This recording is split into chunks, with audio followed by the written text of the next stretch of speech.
I've been giving you life, I've been giving you my life. I showed you my dark nights, I don't mean just the highlights. I showed you my real pain, I showed you some real tears, man. I gave you my whole 20, I've been giving you years, man. How many sunny days have I spent in a dark booth? Birthdays in a dark room, beat on loop, TV on mute, pastor watching cartoons. And I'm trying to think of a fourth bar that will rhyme with the last two. But it's hard to not think about money when the mortgage is past due. And it's hard to not think about age. Hello and welcome to Mr. Correctly Incorrect. This is my first YouTube video. I'm excited, fucking buzzing to have a platform to chat to you all. It's been some time now. I've been trying to figure out how to use video, trying to do video editing, trying to do audio editing. I'm completely new to this. I'm just good at chatting. That's all I'm good at. Give me anything to chat about, I can do it. Give me something to do in terms of video editing, useless. But we've put something together and it's going to be great. I know it is. This platform is going to be brilliant. I'm using Parler now. I'm not sure if any of us have got Parler, but it's great. It's basically Twitter without the censorship and Facebook without the bans. I am currently at the back end of a Facebook ban now. I have 20 hours left. Not that I'm bothered. It's shit, but here we go. So get on Parler if you're not on it already. There's some brilliant people on there and it's completely unbiased. There's no filters. You just see what everyone's thinking in general. So truthfully, that is what you see. There's no censorship and there's no filtering of anything. So get on there, have a look at it. It's fucking great. So back to my YouTube video. So I wanted to just have a chat for about 5-10 minutes, just as a bit of a warm up, because I'm going to be doing some interviews in the coming weeks. And also I'm going to be putting together some things, obviously regards to the recent situation with Black Lives Matter, with COVID-19, and just having chats with people in general. So yeah, I'm dead excited. Thank you for listening. Thank you for being part of what I'm doing. I really appreciate it. And hopefully going forward, there will be much more to come. So in terms of Black Lives Matter, we look back now, what is it, 9 weeks? Probably 9-10 weeks now. And they've been wreaking chaos. So everything's been going mental. There were people on the streets. I mean, there still is now in Portland in America. I'm not sure if you've seen it, but there's white people screaming in the face of black police officers, calling them house N. I'm not going to say the word because I don't want to be put in that group. But basically, speaking to a police officer, someone who has sworn to protect the public, using racial slurs. Now, that to me is just fucking mental. So you claim to be anti-racist, but yet you are being racist to someone who has signed up to protect your life. You are causing anarchy in the streets and you are racially abusing people who are on the wage of basic plumbers. So they're about $30,000 or $40,000 a year. And is it really worth it? Would I do that for that wage? No, but you know what makes me different to them? They actually care about people. So I care about people, but not to the extent that they do. All they see is about protecting the community and all they do is care about the community. And you have people over there throwing missiles at them and attacking them. Oh, but they're attacking us. Yeah, but you're in the street destroying stuff. That's normally what happens. If it was me in charge, you'd be locked up.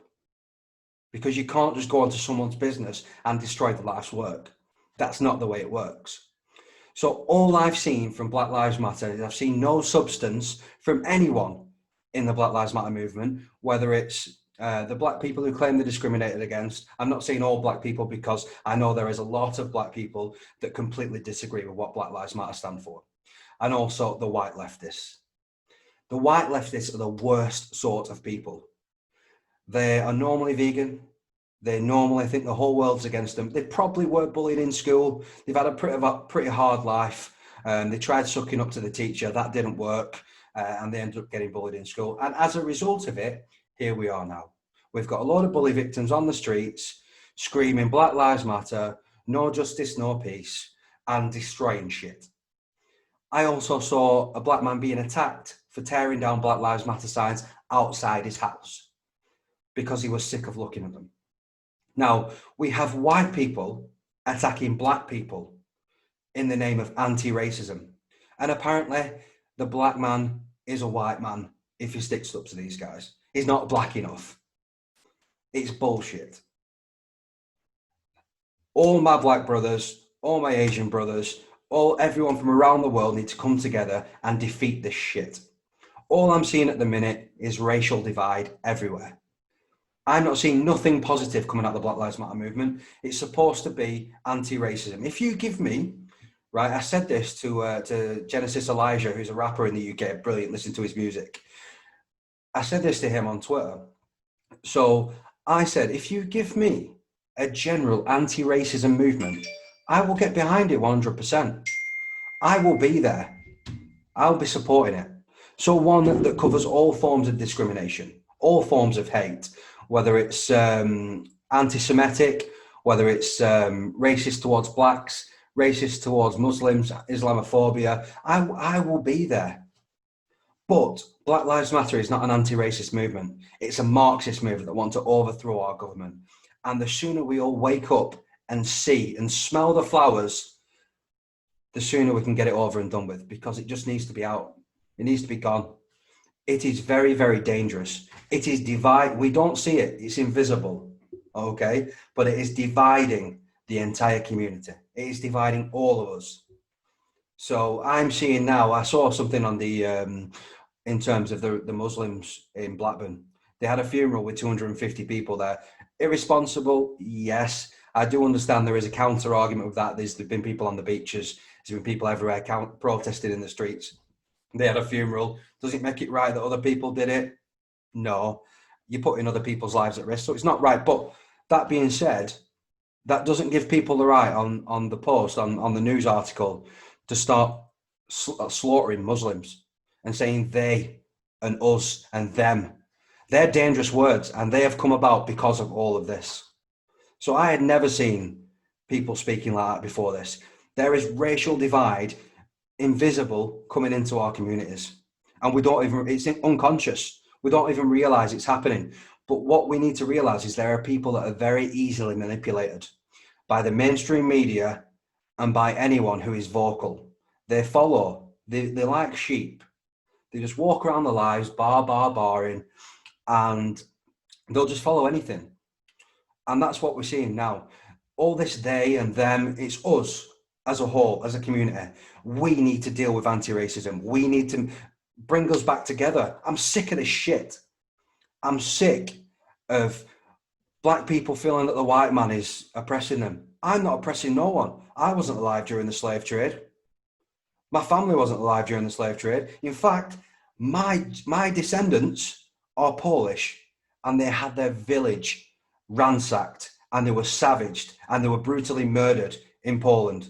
My granddad then fought for the British during the war, and then came over to live in Britain afterwards. So, do I have white privilege? My family does not have white privilege. I don't have white privilege. Everyone is treated the exact same in Britain. This is not Saudi Arabia. Now, let me tell you about privilege in Saudi Arabia.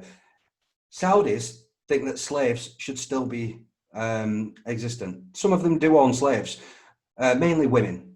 So if you're a woman over there, you're pretty much a piece of shit to them. So if you want to talk about slavery, go over the water to the Middle East and speak to the Saudis. They're chopping people's hands off, chopping people's heads off, and stoning people in the streets. Not the white man, not the white man. And that is not a reflection of Islam at all. So there is some very, very, very good Muslims in the world that are sort of, they're put down a little bit by those guys in Saudi and by ISIS, etc., but nothing to do with them. They're a completely separate entity. So we all need to come together in the UK, together as one, and defeat this. Because it's not just racism towards black people we're dealing with now. It's racism towards white people. So I am seeing more racism now when I look on my Parler feed or when I look on my Facebook feed towards white people. Robin DiAngelo, who says we all have white privilege, white fragility, that every white man is racist. It's just fucking stupid. And that's what you're putting into the heads of people. So all of a sudden they think all white people are racist. So what do? They counterbalance that by becoming racist themselves. You are creating a beast. You are feeding the animal, and it's not good at all.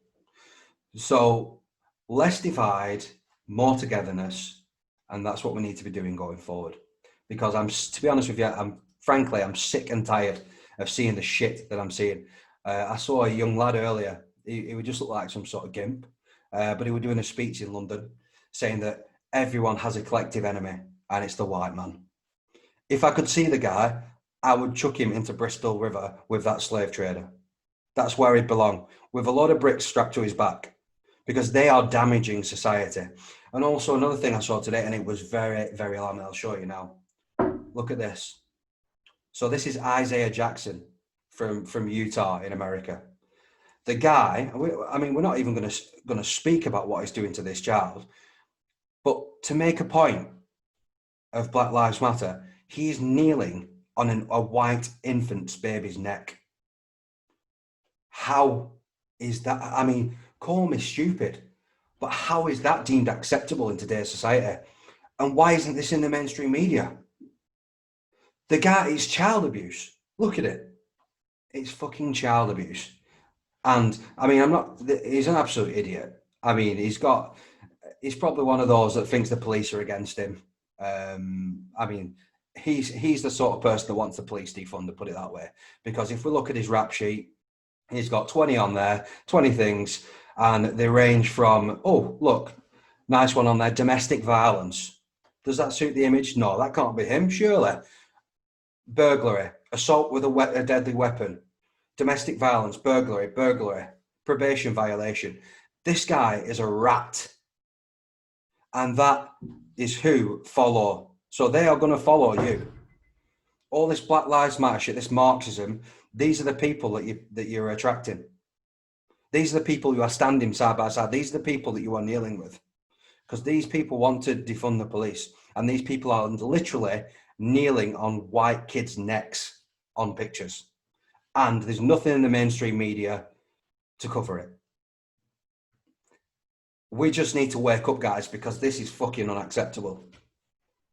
We need to nip it in the bud right now. We need to stop this Black Lives Matter shit. It needs to be a terrorist organization, because that's what it is. Black Lives Matter, the idea that all Black Lives matter, of course they fucking do. Everyone thinks that. Everyone thinks Black Lives Matter. But that's what people are doing. So they're saying, oh, well, if you think Black Lives Matter, then all lives must matter. Yeah, but there was a banner in Burnley that said White Lives Matter, but that didn't mean all lives matter. Basically, it's an argument that doesn't need to be had anymore. We just need to nip it in the bud. Anyone that's racist towards white people should see the same repercussions as anyone who's racist towards black people. And that is how a civilized society works. Anyone who is seen ripping down statues or graffitiing should have their hands chopped off like they would have in Saudi Arabia. And that is how we need to be working. We need to be tougher with people. Not literally chopping their hands off, by the way. But they need to see some sort of repercussions for their actions. There's an absolute hero in America, and I'm not sure if you've seen it, but there's a lady there's a Black Lives Matter memorial, which is very antagonistic because it's outside the Trump Tower in New York, and she's been painting over it. As soon as she gets released on bail, she's been doing the same and screaming, "Refund the police," whilst being arrested by the police for vandalism. So all the times they were tearing down statues, decapitating statues, that wasn't vandalism. Or when they're spray painting war memorials, that wasn't vandalism. But if you deface a Black Lives Matter mural on the floor, that's vandalism. Can't you see what's happening? This is a case of it's their view and their view only. Anyone who contests that view is a racist. And that's what Robin DiAngelo tries to say in her book, that if you oppose their view, you are a racist. And that's what they're pushing.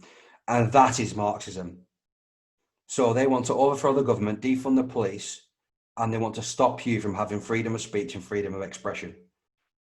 We need to stop it now, and we need to come together as one. And I don't mean white people. I mean white people, black people, Asian people, Chinese people. Everyone in the world needs to come together and fight against this. We'll create an anti-racism movement that is a collective, and we need to make a fucking change, because this is not how you make a change. Thank you for listening. I'll be posting more videos in the coming weeks and months. I'm excited now because I finally figured out how to use it. I finally figured out how to edit my videos, and I'm really looking forward to producing some stuff for you. So follow me on Parler, follow me on Twitter, follow me on Facebook. and I will see you guys soon.